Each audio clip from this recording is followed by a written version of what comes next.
മനുഷ്യൻ യെരൂശലേമിൽ നിന്ന് യെരിഹോവിലേക്ക് പോയിക്കൊണ്ടിരിക്കുകയായിരുന്നു.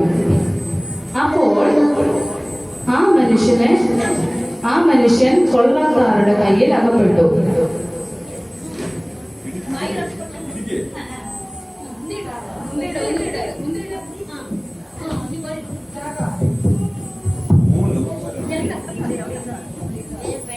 അപ്പോൾ അതുവഴി ഒരു പുരോഹിതൻ വന്നു.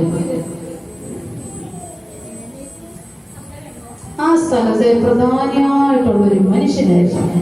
ആ മനുഷ്യൻ നോക്കിയിട്ട് എന്നെ കൊണ്ടങ്ങ് നോക്കാൻ പറ്റത്തില്ല, എനിക്കതിനുള്ള സമയമില്ല എന്ന് പറഞ്ഞിട്ട് മാറി അങ്ങ് കടന്നുപോയി. അടുത്തത് ലോകത്തിലെ ഏറ്റവും വലിയൊരു സുന്ദരിയായിട്ടൊരു സ്ത്രീ അതുവഴി വന്നു. ഇഷ്ടംപോലെ പൈസയൊക്കെ അതിലുണ്ട്.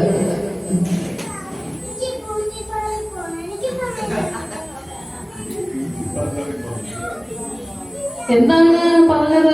എനിക്ക് ബ്യൂട്ടി പാർലറിൽ പോകണം, എനിക്കൊന്നും നോക്കാൻ എനിക്ക് ടൈമില്ല.